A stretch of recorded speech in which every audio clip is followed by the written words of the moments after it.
Could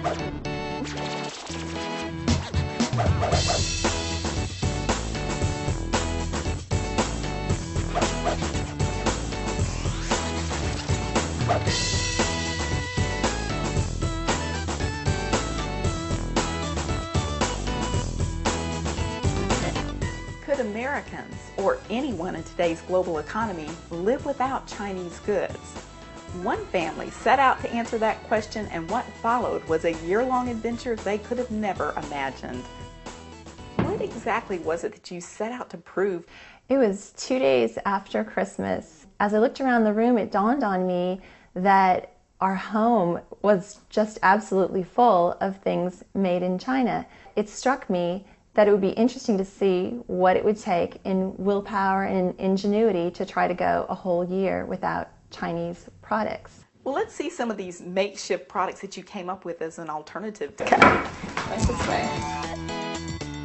This was the way we got around the restriction on the humane Chinese mousetrap. I put some cookies inside, and then I put a little can there because I thought he could just jump right in and get the cookies and chocolate I had inside. Well, did it work? Well, I had mixed results, let us say, so you can see Chapter 8 to see what really happened. These are the famous, almost $70 tennis shoes that I bought for our 4-year-old son. Our son was really a great sport throughout the whole year, but late in the boycott, just before Halloween, we had a major showdown in the Halloween decorations aisle at the store. And the subject of a lot of angst was this purple electric pumpkin. And the story of what happens with this pumpkin is a pivotal moment in the book. And we also let our kids run wild in our house by building forts, riding trikes and bikes inside and so forth, because we wanted them to have fun, even though we knew that we had locked them out of the market for almost all of the toys sold in the United States.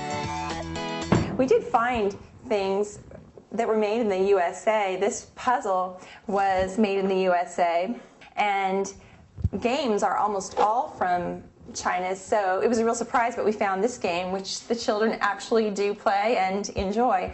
We searched out and found the tiny handful of non-Chinese toys that were available. Of course, Star Wars light swords, like everything with Star Wars on it, that comes from China, so that was off limits. I was able to find this foam sword from Thailand, and I was very proud of finding this, but when I showed it to a friend, he said, "That's no good, that doesn't have anything to do with Star Wars." This doll is, I think she is 3 inches tall, and she cost almost $20, and our daughter didn't even really like her. She's made in Germany, handmade, and you could compare that to a Barbie from China that would probably cost you $5 in the grocery store. So you can see that while there are other toys available, lots of times they're more expensive, and lots of times they're not something the children even want.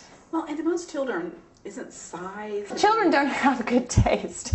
They like large, big, noisy toys, and it was very difficult to find non-Chinese toys that fit those criteria and that would really make them happy.